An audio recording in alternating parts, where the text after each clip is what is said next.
돈은 당신에게 무시당하도록 설계되지 않았다. 나는 돈을 좋아한다. 이 말 한마디가 참 쉽지 않았다. 연예인이라는 직업을 가진 사람이, 방송을 업으로 하는 사람이, 책을 시작하는 첫 마디로 이 말을 쓰는 것이 나는 무서웠다. 그럼에도 불구하고 돈을 좋아한다는 말로 이야기를 시작하는 이유는 이 점을 고백해야 지금부터 내가 할 모든 말들에 당당할 수 있다고 생각해서다. 오래전 누군가가 내게 말했다. 글은 자신을 꾸미기 위해 사용하는 것이 아니라 가장 솔직한 자신을 인정하고 드러내기 위해 사용해야 한다고. 그래야 부족할지언정 부끄럽지 않은 글을 쓸 수 있다고. 이 말을 수십 번 되새기며 오랜 시간 첫 마디를 고민했다. 그렇게 찾은 첫 마디는 아무리 생각해도 이것이다. 나는 돈을 좋아한다. 나는 돈을 무척 좋아한다. 그래서 지금부터 내가 전할 모든 이야기는 돈을 좋아하는 사람이 하는 돈 이야기다. 당신 역시도 나처럼 돈을 좋아하길 바라는 마음으로 좋아하는 만큼이나 돈을 가질 수 있길 바라는 희망으로 쓰는 이야기다.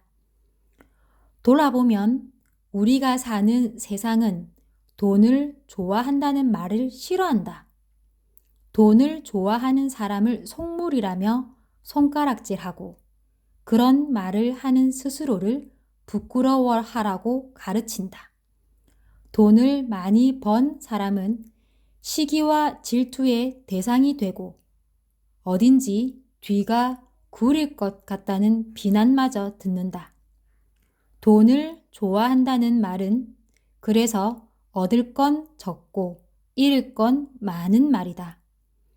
그래서인지 이미지를 먹고 사는 연예인들은 더더욱 돈을 좋아한다는 말을 쉽사리 하지 못한다. 오히려 돈 때문에 상처받고 뒤통수 맞은 이야기를 주로 한다. 마치 돈은 가해자요, 자신은 피해자인 것처럼 말이다.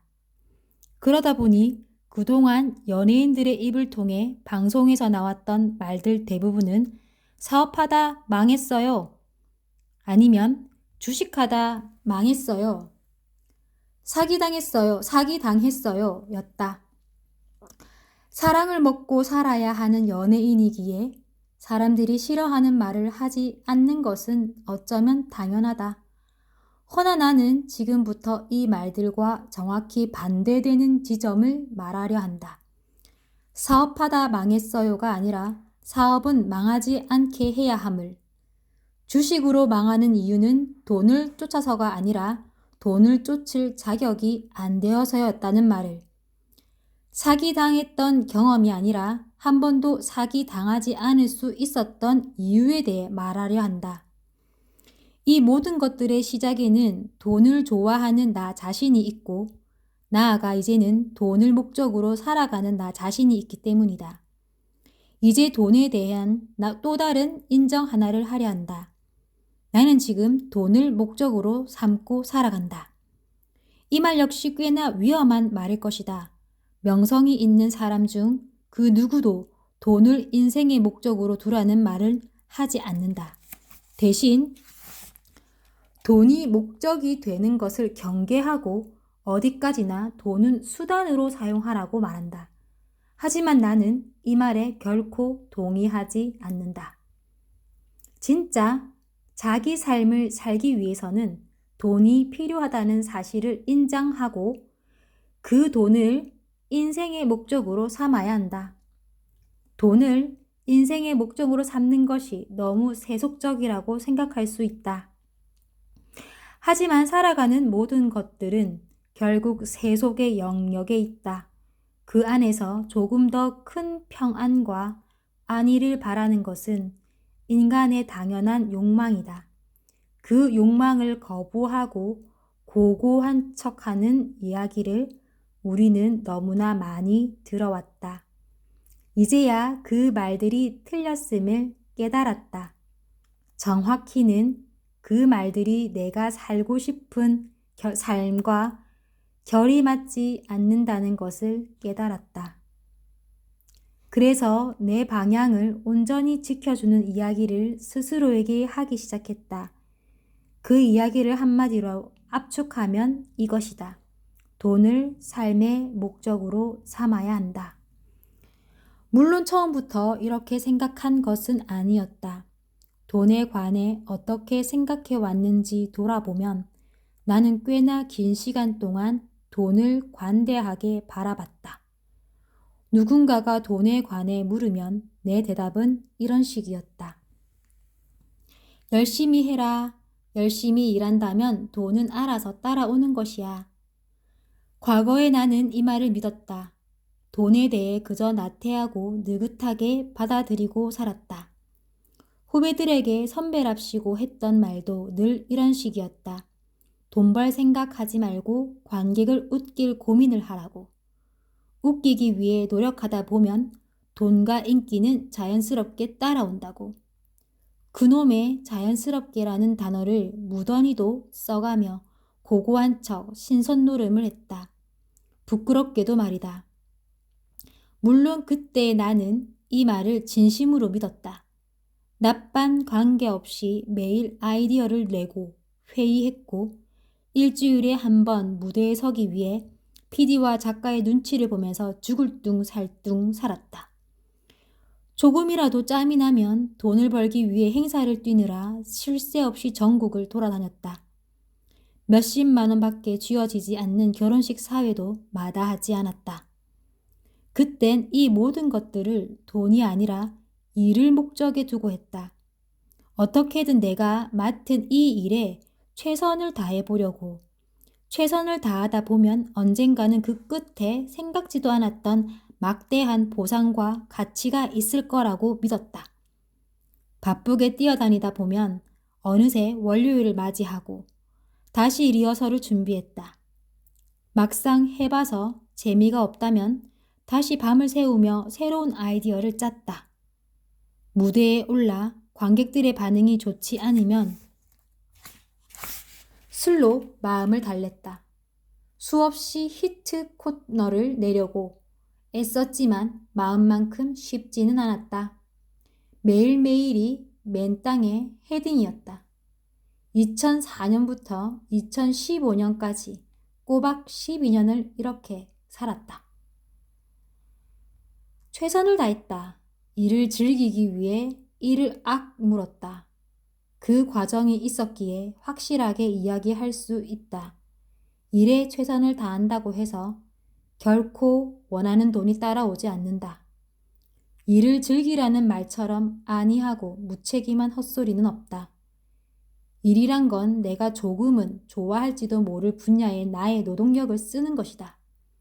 문제는 이 노동력을 내가 하고 싶은 순간에도 하기 싫은 순간에도 할 수 없는 순간에도 써야 한다. 일이란 그런 것이다. 가장 좋아하는 일을 가장 하기 싫은 순간에도 할 수 있는 사람이 프로라는 타이틀을 얻는다. 그 과정이 언제나 즐거울 리 없고 매일 즐길 수도 없다. 끝난 뒤 성취감과 만족감은 있겠지만 절대로 일하는 과정 전체가 늘 온전히 즐거울 수는 없다. 엿 같지만 일이란 그런 것이다. 물론 그렇게 노력했기에 부족하지 않은 수입이 생기긴 했다. 지난 12년간 나의 노력으로 번 돈은 먹고 살기 충분하고도 남을 정도였으니 말이다. 하지만 내가 착각한 것이 두 가지 있었다. 언제까지 이렇게 일할 수 있을 것인가 라는 착각.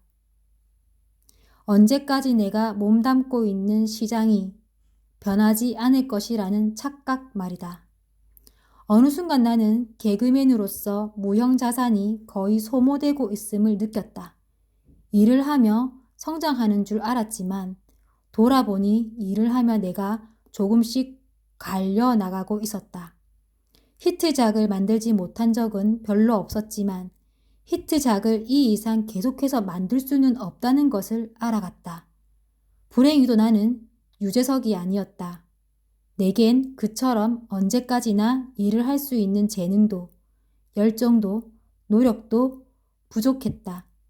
내가 못난 것인지 그가 대단한 것인지는 중요하지 않다. 그처럼 될 수 없는 냉정한 현실을 받아들여야 했다. 설상가상 개그계라는 시장 역시 내가 눈치채지 못하는 사이에 서서히 변해갔다. 어느 순간 문화가 바뀌고 나에게 개그맨이라는 타이틀을 주었던 업계가 쇠퇴기를 겪었다. 언젠가부터 문화의 중심에서 멀어지기 시작했다. 시장이 쇠퇴하다 보니 자연스럽게 시장에 모여드는 돈도 줄어들었다. 그저 열심히 일한다고 해서 돈을 주는 시장이 더 이상 아니게 된 것이다. 나는 운이 좋아서 좋은 시기를 만나 돈을 벌었지만 내 후배들은 그렇지 못했다. 과거의 나만큼 일에서는 과거에 내가 가졌던 돈의 절반도 가질 수 없는 시장으로 추락한 것이다. 돈을 목적으로 하지 않고 일을 목적으로 두고 살았던 삶이 결국 이러한 결과를 맞았다. 비단 연예인의 이야기만은 아닐 것이다. 초중고의 대학까지 16년을 공부해서 겨우 취직하더라도 16년도 안 되어 나가라고 하는 것이 요즘 회사들 아니겠는가. 죽어라 배우며 온몸을 바쳐 회사에 헌신해도 시대가 바뀌면 한물간 사람으로 취급돼 명예퇴직을 권고받는다. 그런 이들이 느끼는 감정이 내가 경험했던 것과 비슷하지 않을까? 구체적으로 대입하자면 현대자동차 직원들이 4차 산업혁명과 전기차의 발달로 인해 기계공학과에서 전자공학과 출신으로 대체되는 요즘 시기의 변화라고나 할까? 개인이 어찌할 수 없는 큰 시대적 변화 말이다. 내가 이 과정을 통해 하나 깨달은 것이 있다면 일은 결코 개인이 온전히 소유하고 통제할 수 있는 대상이 아니라는 사실이다. 내가 소유할 수 없다는 것은 내가 바꿀 수 있는 게 많지 않다는 뜻이다. 일은 개인이 아닌 회사에, 나아가 시장에 얽매여 있다. 이 시장이 내 일을 좌지우지한다. 결국 시장 상황에 따라 어제까지 했던 일이라도 얼마든지 소멸할 수 있고 그 일에 모든 것을 쏟아부었던 사람의 직업 역시 소멸할 수 있다. 반면 돈은 다르다. 돈은 내가 소유할 수 있다. 그래서 돈은 온전히 나의 지배를 받는다. 내가 돈을 어떻게 다루는가에 따라 내 행동에 비례한 결과값을 준다. 돈은 내가 주도적일 수 있게 해주고 내 삶을 마음대로 바꿀 수 있게 해준다. 그렇다면 결국 돈은 내 삶을 내 의지대로 바꾸게 만들어주는 가장 믿음직한 도구인 셈이다. 이것이 일과 돈에 대한 나의 시선이다. 일을 목적으로 하며 최선을 다해 살았던 사람들이 아파트 한 채에 살 돈도 얻지 못한 채 시장 바깥으로 퇴출당하는 일이 부지기수인 요즘, 과연 열심히 일하면 돈은 자연히 따라온다는 말을 누가 할 수 있을까? 돈을 목적이 아닌 수단으로 삼아야 한다는 말은 또 얼마나 가식적으로 느껴질까? 12년이라는 시간을 통해 나는 그저 그때의 시기와 운이 잘 따라 주었을 뿐이지 내 능력만으로 돈을 번 것은 아니라는 뒤늦은 깨달음을 얻었다. 이제는 좋아하는 일을 열심히만 하면 돈은 따라온다는 생각이 틀렸음을 인정한다. 더 정확하게 말하면 일을 열심히 하고 즐긴다면 돈은 어느 정도 따라온다지만 흔히 말하는 경제적 자유를 달성하기에는 턱없이 부족하다. 인생을 살아보고 돈을 벌어보니 돈이라는 녀석은 관심과 사랑을 갖지 않는 사람에게는 딱 그 정도의 크기만 허락했다. 뒤에 할 말들을 먼저 끌어와서 한마디로 말해보자면 이것이다. 노동 수익만으로는 절대 원하는 돈을 만들 수 없다. 공개 코미디 쇼가 쇠퇴기를 겪고 얼굴은 알려졌지만 한물간 개그맨이 되어 있을 즈음에 나는 비로소 이 사실을 인정했다. 그나마 내게 허락된 큰 축복은 그걸 깨닫고 난 뒤 바로 생계를 걱정하지 않아도 될 정도의 돈은 미리 벌어놨다는 점이다. 그래서 운 좋게도 나는 이 시기에 온전히 나를 위한 시간을 자신에게 선물할 수 있었다. 말 그대로 생존을 걱정하지 않고 온전히 쉴 수 있었다. 운명적으로 쉼이라는 선물을 얻고 많은 생각과 고민을 해나가는 과정에서 나는 돈에 대한 생각을 완전히 바꾸었다. 열심히 일하면 돈은 따라온다 해서 돈을 위해서 무언가를 열심히 해야 한다의 방향으로 말이다. 2016년부터 돈에 대한 관점을 바꾸고 참고할 만한 것이라면 무엇이든 닥치는 대로 읽고 보았다. 일을 쉬었으니 가능했다. 보통 자신이 평생을 쏟았던 일이 쇠퇴하는 경험을 하게 되면 지푸라기라도 잡는 심정으로 어떻게든 그곳에 마지막까지 매달려 있으려 한다. 하지만 나는 그 판에서 떨어져 나와 쉬어야만 새로운 판을 읽을 수 있다는 것을 깨달았다. 이렇듯 나는 12년간 돈을 도구로 두고 살아오다가 전환점을 맞은 뒤로는 지금까지 돈을 목적으로 두고 살아가고 있다. 돈을 도구로 삼았을 때와 나와 돈을 목적으로 삼았을 때의 나는 그래서 많이 다르다. 지금부터 하려는 이야기는 후자의 이야기다. 후자의 이야기가 맞다는 믿음에 있었기에 이 책을 쓴다. 돈을 목적으로 두는 삶이 결코 틀리지 않음을. 돈을 목적으로 두고 사는 것이 돈에 휘둘리지 않는 유일한 길임을.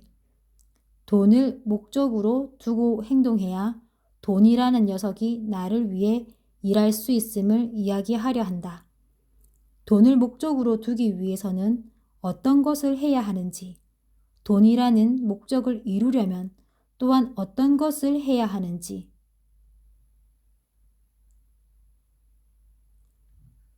지난 나의 경험과 생각, 함께 책을 쓰는 공저자의 통찰과 관점, 그리고 지금껏 우리가 만난 훌륭한 투자자들의 성찰까지 엮어 이야기해보려 한다. 나는 이것을 아무렇지 않게, 특별할 것 없이, 지극히 평범하게, 부자가 되는 가장 빠른 길이라고 표현한다. 조금 더 짧게 표현하자면 나는 이것을 비겁한 돈이라 부른다. 그리고 이 책을 관통하는 가장 큰 주제가 바로 이 비겁한 돈에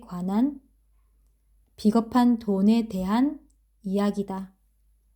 비겁하다는 단어를 처음 듣고 거부감이 들었을 수도 있다. 비겁하다는 것은 정당하지 못하다는 뜻이니까 말이다. 아이러니하게도 이것이 내가 비겁한 돈이라는 표현을 쓰는 이유이기도 하다. 정당하지 못한 돈이니까 말이다. 좀 더 정확히는 내가 말하고자 하는 비겁한 돈은 사람들이 정당하게 버는 방식이 아니라고 폄하할 바로 그 돈이기 때문이다. 비겁하다는 표현은 내가 처음 투자로 수익을 올렸을 때 내 주변 사람들이 내게 가장 많이 했던 말이기도 하다. 내가 번 돈을 평가하며 말이다. 그들의 눈에는 아무 실력도 없는 내가 자신이 평생 노동해도 벌지 못하는 수익을 너무도 쉽게 얻는 것처럼 보이니 이런 평가는 어쩌면 당연하다.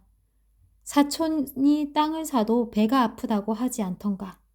그 마음을 부정할 생각은 없기에 나는 당당하게도 비겁한 돈이라 표현한다. 그들의 말처럼 내가 지금까지 말할 비겁한 돈이란 남들이 보기에는 아무런 노력 없이 혹은 너무도 쉽게 벌 수 있는 돈. 그래서 어쩐지 정정당당하지 못하고 어쩌다 얻어 걸려 하등 가치가 없다고 폄하될 돈을 뜻한다.